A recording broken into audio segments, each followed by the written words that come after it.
When you read a story to a child, the way I look at it is you're like planting a seed. And the whole thing about a seed is you can't see it. It's hidden. Nothing may happen for a very long time. And it's almost none of your business what's happening with a seed. Your job is to plant it.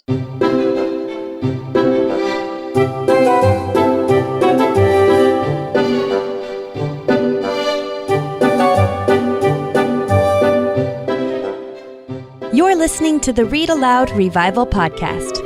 This is the podcast that helps you make meaningful and lasting connections with your kids through books.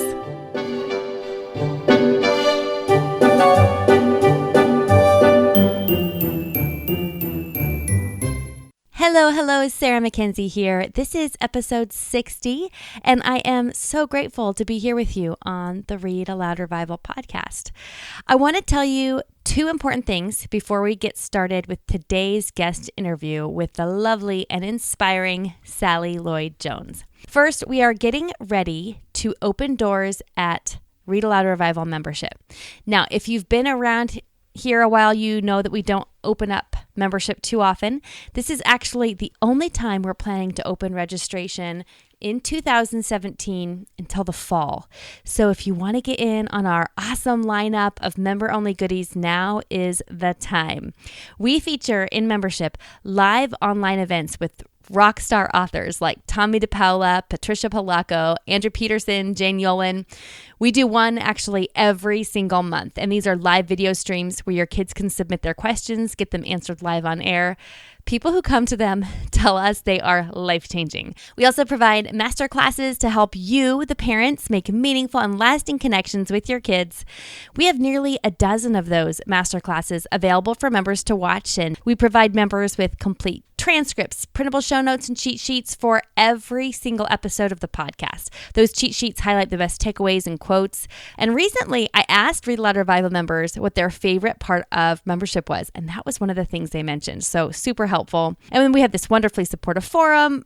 Truly, just picture over 2,000 families just like you who want to make meaningful and lasting connections with their kids through books, giving one another book recommendations and troubleshooting issues that crop up and offering homeschooling support. It's so good. And I can tell you all about it if you head to rarmembership.com and check it out there. Be sure to get on the waiting list there because that's how you know you won't miss registration when we open it up later this month.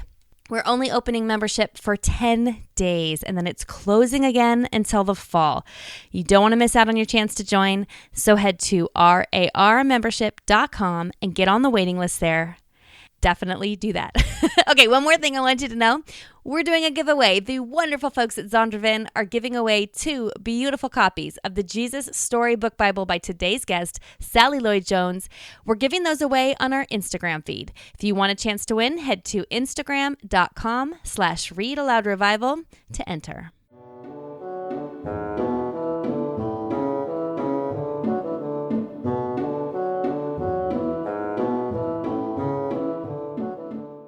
The first book that Sally Lloyd Jones ever read was The Complete Nonsense by Edward Lear, and she says she hasn't been the same since. Sally, who so many of us know as the author of the Jesus Storybook Bible, grew up in Uganda and was raised in East and West Africa. She even attended boarding school. A Brit who came to the U.S. for a few years but ended up staying. She currently resides in Manhattan and says she has the best bosses in the world, children. Her books include the critically acclaimed How to Be a Baby, the Christian Book of the Year, Thoughts to Make Your Heart Sing, and the one we all know and love, the Gold Book Award-winning The Jesus Storybook Bible, which, by the way, has sold more than 2 million copies and been translated into 30 languages, and it turns 10 this year. And my 4-year-old Clara was just reading hers this morning. I'm so thrilled to have a chance to talk with you. Sally, welcome to the Read-Aloud Revival. Oh, thank you so much for having me, Sarah. Well, it is a complete pleasure. I am really excited to finally talk to you. I have been following you online and listening to some of the audio I could find from you and reading your articles for a long time. So it feels like a moment here today for me to get to talk to you. That's so nice. Thank you. Do you want to tell us a little bit about yourself and your work before we get started? Sure. I mean, you did such a great summary that I don't know if I've got anything except I'm a Brit who was born in Africa. And I came to America, like you said, thinking I was coming for a year, but ended up staying. So my whole life started off as an adventure. And I feel like in many ways, that's the place I always need to be when I'm writing, especially for children. I think that sense of playfulness and wonder is really great to have. And living in New York, you walk out of your front door, New York City, you walk out of your front door and there's an adventure waiting to happen at all times. So, yeah, I'm very grateful to live here. I would never have predicted it, but it's kind of the great place to be as a writer. Well, I love what I've heard you say before about writing for children, which is that children's authors need to write up, not down to children. So can we talk a bit about that? What do you mean by that? Oh, yes. Yes, that's one of my passions feel very strongly about. I think, unfortunately, people underestimate children. And it may just be that people are sort of sometimes, I think, a little intimidated by children because they don't quite know how to relate to them. But I think they're just people. They're just little. And they have so much to teach us that I think and children are so polite. That's the other thing. I mean, the thing is, you can patronize them and they'll just be smiling at you. But I know that inside they're just bored. And, so true. So I think the key is if you talk to a child and you get down on their level, that means you're on your knees. And to me, that sums it up. You come to a child with humility because children can teach us so much. We know this. Jesus himself said that children, treated children in that way, didn't he? He had time for them when everyone else said they weren't important enough and they needed to go away and Jesus was too busy. That's not at all what was the case. Jesus was never too busy for children. And I think the feeling I have about writing is when you're writing for children, your job is not to dumb down and make it sort of really idiotic so they can understand it. It's the opposite. You're distilling, you're taking the truth and you're taking it down into its essence and putting it in words that young people can understand and hear. And that actually means you've got to work hard. So I think sometimes maybe it's laziness. I just think, really, if we believe that children are the way Jesus looked at children, then we should be working doubly as hard as writers for children because the responsibility is so much greater. We need to really, what an opportunity, and we don't want to miss it. And so I feel very strongly about that they deserve our best work. Okay, so that reminds me a lot of something else I've heard you say before, which is this idea that books don't exist to teach children lessons. And I think as adults, we have this tendency, especially when it comes to school life with our kids, whether our kids are homeschooled or they're in a traditional school, or we have this idea that children should read because it teaches them something. Yes. So that's not what you're saying. No. Yeah. No. I think obviously there are books that teach us things, and I think obviously there's a place for that in school. But if you're telling a story is not a lesson. A story is a story. So I think I would define it like that when you're writing a story, if you've got some kind of agenda you're trying to get across and a moral lesson, it will end up it may be a very good lecture and it may be a very good lesson, but it's not going to be a good story because a story, the power of the story is the story. And I think we tend to underestimate the power of story. And I think all of us, I speak for myself as well, and adults, we're all more comfortable with rules and programs and points and bullets because we're in control of all of those things. But you're not in control of a story. And when you read a story to a child, the way I look at it is you're like planting a seed. And the whole thing about a seed is you can't see it. It's hidden. Nothing may happen for a very long time. And it's almost none of your business what's happening with a seed. Your job is to plant it. And telling a story is planting a seed. If you really believe, it really comes down to two things. Do you believe in children and do you believe in stories? Because if you believe in both those things, you will be able to give children fantastically wonderful stories and let God work in them, not you trying to, hammer it home and drill it down and say, because when you say, now you read a story and then you go, now children, what that means is you basically just killed the story. Yeah. Now we all do it, and I do it myself, and I tell this story on myself because I don't want anyone to think I know everything, because I certainly don't. I once was reading one of the stories from the Jesus Storybook Bible to a Sunday school class, and I'm very good at keeping children out of control, but I'm not very good at getting them in control. So I was reading this story and I panicked, and no Sunday school teacher was around, and I just read the story of Daniel, and I just panicked, and I thought, well, what do you do in Sunday school? Oh, you have to ask, ask questions and make it a lesson. So without even thinking, I said, so children, what does this mean?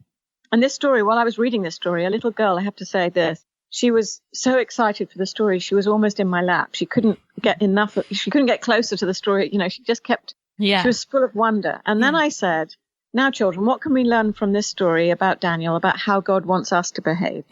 And the minute I said that, it was like I laid this huge burden on this little girl and broke some kind of spell. And she physically slumped in front of me and hung her head. And I never forgot it, because I realized that's exactly what happens to a child when you take a story and you turn it into a sermon. That's right.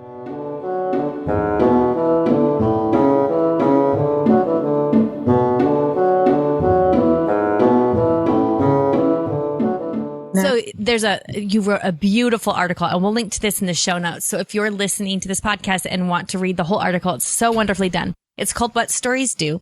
And in it, Sally, you said, stories don't tell the truth confrontationally. They don't coerce you. They don't argue with you to believe them. They just are. The power of the story isn't in summing it up, drilling it down, or reducing it to an abstract idea. The power of the story isn't in the lesson. The power of the story is the story. When God sent the prophet Nathan to King David in 2 Samuel chapter 12, Nathan didn't confront David with a sermon about his sin, but told him a story. David didn't see it coming. The story got by his defenses. And that's the thing a true story does. It doesn't come at you directly and raise a wall of defense. It comes around the side and captures your heart.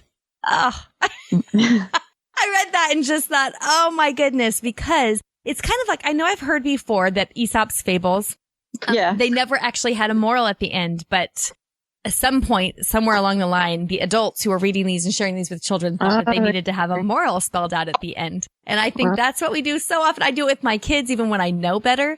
But I love this permission you give us to just share the story with our children and then let the story do its magic on our child's heart and let God speak to our children through the story. It's such a freeing way to enjoy stories with our kids when we don't feel like everything has to be shaping them in some particular fashion, right? Oh, well said. Because I think it's a lot of pressure on parents and the adults in the child's life to feel like they've always got to be teaching, having a teachable moment. And there are obviously those moments, but I think a story is the time you don't have to do that. And yeah, like you said, you can enjoy it. And truthfully, the Bible is a story and we're not in control of it. We like to focus in on the rules in the Bible because we can get a handle on them. But it's not it's a story, and we're saved by story. And I think stories are so wonderful. I think Eugene Peterson said we're story shaped. Our lives are story shaped, beginning, middle, and end. So everything about a story is so in us, and God's done it that way deliberately. So let's talk about your writing. Have you always written for children, or what drew you to writing to kids in particular? Well, I think I didn't, I had no particular plan. I knew I loved writing. But, you mentioned my first book that I read, The Complete Nonsense. Part of what was so wonderful about that book, and I recommend it to everyone, and not that many people I've met in America seem to know about it. So I have never heard of it. I can't even believe this. Yeah. No, it's a really terrible loss. I'm on this one person mission to get everyone in America to read it. Okay, great. We'll put a link in our show notes. Yeah, it's so fantastic. And it's completely insane. So I open up this book as a 7-year-old, and I thought books, going back to that whole idea, were to teach me a lesson. And I was a very dreamy child, and I didn't always want to be learning a lesson because I always felt I wasn't clever enough. So I opened this book, and it's a revelation. It's all this silly drawings and funny limericks, and that he did himself, Edward Lear, who was a genius, of course. And I just didn't know that was allowed inside a book. I didn't know you were allowed to have so much fun.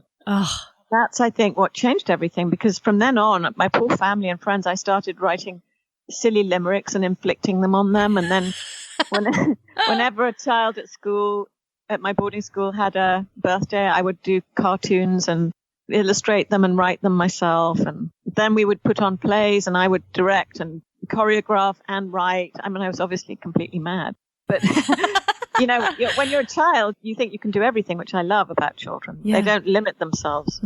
So reading Edward Lear, I was just having fun. Then, I grow up and I study art history. I go to university, do art history. Then I think, well, when you've got art history, you can either be a art gallery person or a publisher. So I apply to all those things, and I get a job in publishing and I end up in the school textbook division. So all of this is sort of seemingly completely random and haphazard. But I started Oxford University Press and I'm trained in the school textbook division, which was a great training. I had a wonderful boss and Oxford University Press was more like college than a job. But down the corridor was all this laughter coming, and it was coming from the children's picture book department. And I then and there decided, this is literally what I thought. I thought, I'll never be able to, I'd love to write them, but I'll never be able to because I'm not good enough. I'd love to work on them. I'd love to work in picture books. So that was my dream. And then I get a job in London, and then I see a job advertised in America. And at the same time I see the job advertised in America, which was for a publisher, I was also applying to another job in London that was to work on picture books. So I was convinced that the job in London was going to get me my dream. Yeah, yeah. But I didn't, I was still in interviews with them and I didn't get it. I got the one in America. So I came to America thinking, I didn't really get that dream, because that would have been the way to even get close to writing picture books. But all these years later, I come to America and it's exactly how, I end up working in publishing in children's books. I get to know the business. I'm not writing picture books, but I'm in this packager, which is like a very crazy paced publishing company. And they ended up, as an editor, you had to come up with all the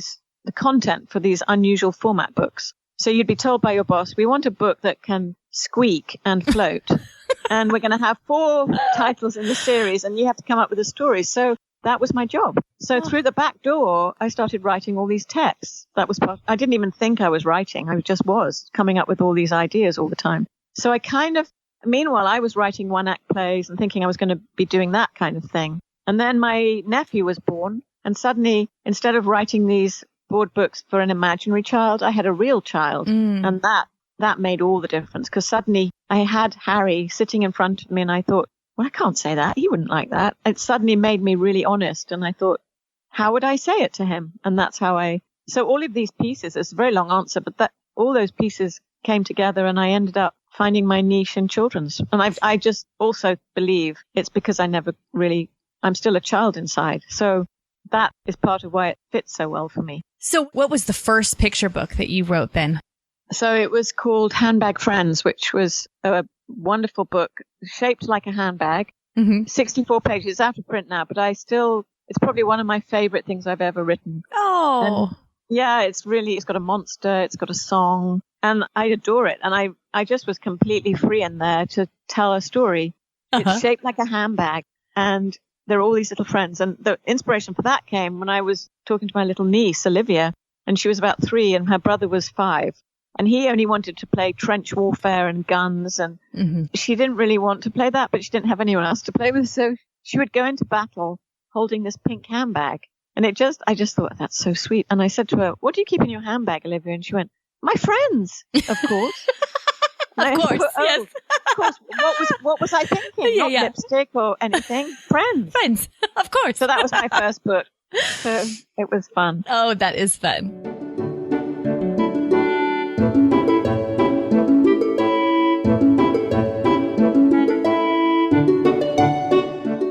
Okay, so the Jesus Storybook Bible has to be the favorite children's Bible of pretty much everybody I know. I'm trying to think. Oh, wow. I mean, we all love it. My 4-year-old has several different children's Bibles, and that's always the one she grabs first. It's always the one she wants us to read from. Tell me. Well, she's a very smart girl. She is. Very discerning. Tell me what that was like. Was that your idea? Was that a publisher's idea? How did that project sort of come about? Well, again, it's with any book, it's like there are so many different pieces that have to be in place. And the first thing is, I always say, all of your life prepares you to do what you're doing, right? So everything about my life fed into that book. The fact that when I was little, I knew Jesus as my best friend, but I went to a Sunday school that it was all about the rules and I hated it. And so there was this passion in me to have no whiff of morality in that book. And that comes from my childhood. So that was one piece. Another piece was I'd had all this experience working in Christian publishing. When I was working in publishing, I got a name for doing Bibles. I was writing them, in that job where I was given those weird format books. So I'd be told, we want a Bible with a handle on it. Now you've got to come up with what would it. Just write it because they didn't have money for the writers. So anyway, that was another piece. Then I also had a marketing idea that an agent came to me and said, what about writing an older book? Because I'd written lots of younger Bibles, very, very condensed ones, like 2 lines a story. Okay. And they came to me and they said, well, what about writing for older? And I was at that time at Redeemer where Tim Keller preaches, and he's my pastor here. And he teaches every single sermon he preaches always turns back to Jesus, and every sermon shows how Jesus is in every story in the Bible, especially in the Old Testament as much as the New Testament. So that was another piece. So all these pieces were coming all together. I start doing and the other piece was I needed the money because I didn't have any income. I'd been laid off in massive cutbacks from the publisher. I had no income. So God had me in this position. And I like to say this because he will use the most mundane reasons to get you where he needs you to be in order to get you to do what he wants you to do. So he presented me with this opportunity. I wasn't really excited, to be honest, because I didn't realize. I know my calling is to all children, especially children who've never gone anywhere near a church. So I had no vision at that point because I don't believe I'd got the book yet. I didn't realize that a Bible could reach all those, could fit into that category. I thought a Bible was just for the church. Yeah. So I wasn't really excited because that's not my main passion. I mean, obviously I'm passionate to reach people in the church, but I feel that my ultimate main calling is to just reach every child. So that was kind of like, oh, but I need to do it because I need the money. So God got me in that position. I start researching the book, and it was before and after moment. One day I would have said to you, yeah, I'm going to do a good job. I'll get the money, and then I'll move on to the books that I really know I'm supposed to be doing. This one's okay. I have to do it. But it felt to me like, well, that's kind of what I used to be doing. And now I'm moving on to picture books. So that's my attitude. But then the next day I would have said, something changed. And I now believe it was the Holy Spirit just setting my imagination on fire. And that's when I think I got the book. I know I got the book then because everything changed, because I suddenly thought, wait a minute, I could give this everything and then it would be amazing. And from then on, I wasn't doing it for anything other than I loved it and I was passionate. And I just thought, what would C.S. Lewis do if he had to write a Bible storybook for children? That's a great. And it suddenly, it raised the bar way higher. And I was in it because my imagination was on fire. So it was a completely different thing. And I'm just so grateful that God, will work with our humanity. And he knew I needed money. And he was very clever to get me in a position where I really had to do it. Otherwise, and he knew he was going to give me the vision of what it could be, but I didn't have it when I started out. So it's almost like, I almost think it's like those disciples when he turns to them and gives them a few tiny bits of bread and says, feed all these 5,000 people. Yeah. They had to take that bread and turn around and go. I sort of feel like that's what it was. And he multiplied it. And multiplied it, he did. Because, and now you can watch it on video, and there's a wonderful audio version. And of course, coming out, in fact, by the time this episode airs, it will already be out, a beautiful cloth bound gift edition, right? Absolutely. And it's gorgeous. And the other thing that's coming out, I don't know if you know this, is also a board book for the tiny tots. Oh. Where we've taken the paraphrase of The Lord is My Shepherd from the Jesus Storybook Bible, and it's in a padded board book version with new illustrations, which Jago has done, and it's fantastic. Didn't know Found. that. And that's available now? That'll be available, February, same time as the anniversary edition, and it's called Found. Was it a scary task for you to write? I can hear so much joy, like it was just play, especially when you said, what would C.S. Lewis do if he was writing a Bible for children, which I think is, I love it. I know. It really, kind of raises the bar so high. It really does. It might be a little intimidating. But you know what it almost is like? It's almost like, what would you be proud of giving to someone like that? I mean, if you thought he was going to read it, it really makes you not settle. And I think that's what changed in that moment. I was going to do a good job because I always wanted to do a good job, but suddenly it was more like, oh gosh, this could be, what an amazing challenge, and sort of like a wonderful puzzle to put it together. And then you do it. You don't tell the publisher, but I would have done it for free because it's never really about the money, you know, in the end. Right. I mean, could you have even imagined when you were writing it that it would be translated into more than 30 languages and be transforming the lives it is? Yeah. Oh, it's just such an honor. And, I like to tell this story of, and I can't remember exactly, but when it was, but I think it was like in the 18th century, there was in London, there was a pastor who was interviewing a young guy who was coming to be part of his parish as a curate or something. And the young guy said in the interview, I don't think at my preaching, I don't think I could set the Thames on fire. And the older guy said, well, I don't want to know if you can set the Thames on fire. What I want to know is if I dangle you in, will it sizzle? And it's a great story. And I read that, and what really spoke to me, what God spoke to me through that, I think was, yeah, our job in our work is to be excellent and be on fire. And for me, with the Jesus Storybook Bible, my job was to sizzle. I needed to be on fire, passionate about what I'm writing. This is true of all writing. Unless it's something that really moves you, it won't move the reader. You can't fool people. It has to come from that place that moves you so that it will have any kind of life. So that to me is my part of what God called me to do. But whether or not the Thames it catches fire is completely up to him. So in that sense, with the Jesus Storybook Bible, he set the Thames on fire. That was his doing. I know I had to sizzle, but it could easily have not been that way. And so when I hear these stories and it really moves me when I realize 33 languages, and the newest language they're working on is Arabic, oh, wow. which I ask everyone to pray for, because what an amazing... Wow. I mean, these translators are often risking their lives. Yeah. Oh, and absolutely. It's just so fabulous. When I hear stuff like that, it's like, how lucky am I to get to hear that? Because often we do work, we never know the impact. So whenever I hear a story like that, I just think that was a gift to know to keep going, Yes, what a gift. And also I think if I'd known any of this, I'd been so intimidated I never would have written it. Exactly. So I was glad. Exactly. So that was another thing, that God protects us. We don't have all that knowledge, because then we can just unselfconsciously do what we're called to do, So good.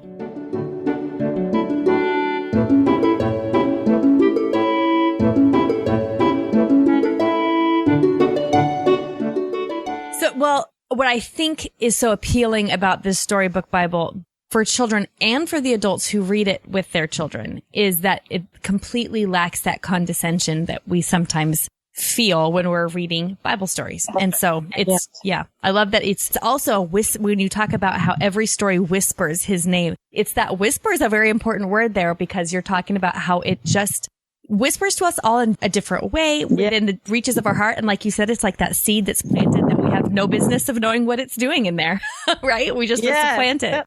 Yes, exactly. Yeah, so good.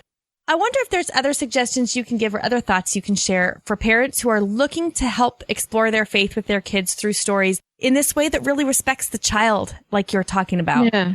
Well, one of the things I learned when I went to a wonderful school, it's the Mustard Seed School in Hoboken. I had a friend who was the headmistress, and she invited me there. And they celebrate imagination. And it was the sort of school that I went to as a young girl that really was so good for me. It's not good for every child, but for me, it was fabulous. And so I adore that kind of school where they value writing as much as they value math. I didn't really thrive in schools where it was just the measuring of the math and the science, and your writing didn't seem to count. Anyway, in this particular school, I went to their, prayer in the morning, assembly, I guess. And I learned there something that's really helped me, so I'll share it. What's really good is to ask I wonder questions. It's not that we don't ask questions after a story, but I wonder questions are really good. So, for instance, if you're reading the story of the feeding of the 5,000, instead of saying, now, children, what does this teach us about how we should share our lunch, which completely makes the whole story so dull and mundane, you say, I wonder, what would happen if I gave God everything I had? What would happen if I gave Jesus everything I have? I wonder what Jesus would do with that. And what that does is, again, you're back on the level with the child. You're kneeling with the child. You're on their level. And together you're wondering at God's love. Because the truth is, we don't come at children from on high. We kneel on their level, and together we wonder at our Heavenly Father's love. Because we're all children. So I think if you do that with children, you're respecting them, and you've got a right-sized view of them and of yourself before God. Oh, that's so beautiful. And what I love especially about that is I feel like the best conversations I have with my kids about books of any kind, stories of any kind, are those where I'm not trying to get them to say a certain answer or trying to direct the conversation, but it's more like we're allies, or we're just sort of on the journey together, open-ended questions. I love that so much. I wonder. I'm going to remember that. I think also we're the ones who lose out. If we want them to answer a certain way, it's kind of bullying, isn't it? We're bullying them to do what we want. When really, what about this idea? What if we could learn something from them? Mm-hmm. What if what they say, God speaks to us about? So I think that goes back to the humility. If you're on a child's level, you're on your knees and you're listening to them, and they will teach you. Because a child, they still, especially a younger child, they still have that wide open, like a dog has. I mean, they're nothing like dogs, but there's that thing that gets your heart when you're with a little child and with a dog. They're open and they're trusting, and they're more, sometimes I think they're just more available to God and more, they'll just say it. So, we don't want to miss out on what God might say through our children. Well, when we violate that, I think we know right away. Just yesterday, my mother-in-law was over and asked my 4-year-old what she wanted to be when she grew up. And without missing a beat, Claire said a robot. And I giggled. And she looked at me with these big wide eyes, kind of challenging me, and said, "Why are you laughing?" And I thought, oh my, whoops. So I had to tell her I was thinking of something else that was funny. I know, because it was darling, right? She really wants to be a robot. But the thing is, you weren't mocking her. It's that thing that children do to us. They just get our hearts. Yeah, exactly. They certainly do. Well, we are all so very grateful that you listened to the whisper in your own heart to write this for our children so that we can enjoy the stories, the Bible with our kids in a fresh way. And I would encourage anyone who's listening to go check out the Jesus Storybook Bible if you haven't yet. We'll have links to all the gazillion different versions in the show notes. So all you need to do is go to Read-Aloud Revival, look for the newest episode, and you'll find them there. Sally Lloyd Jones, thank you so very much for coming to chat with me today. Oh, well, thank you so much for having me. It was a real pleasure.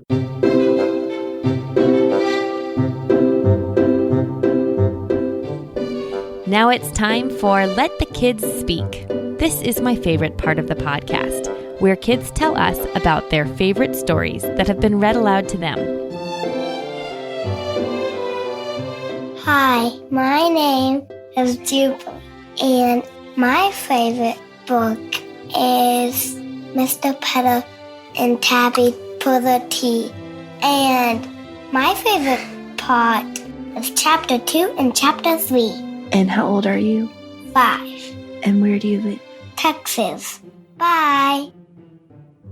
Hi, my name is Amelia, and I live in Texas, and I'm 9 years old. And my favorite books are The Chronicles of Narnia, and I love them because my dad read them to me, and it's fantasy. Bye. My name is Claire. I am 5 years old. I live in Tennessee, and favorite book is Trumpet of the Swan. And my favorite part is when Serena and Lewis fall in love. Hi, my name is Carol. I live in Fairfield, Connecticut. I am 9 years old. My favorite book is Harry Potter and the Half-Blood Prince. I like it because it's scary, interesting, and funny. Hello, my name is Patrick. I am 7 years old. I live in Fairfield, Connecticut, and my favorite book is Harry Potter and the Chamber of Secrets. I like the part where Harry battles the basilisk. My name is Addison McCarran Fairchild. I'm from Mobile, Alabama, and I'm 5. And my favorite book is Where the Sidewalk Ends because it has a lot of different poems in it, and it's a unicorn one. My name is Noah. I'm 3, and I live in Australia. And my favorite book is Harry Potter, and I love Harry Potter books. I'm Scarface, Claw, and Zachary Brown.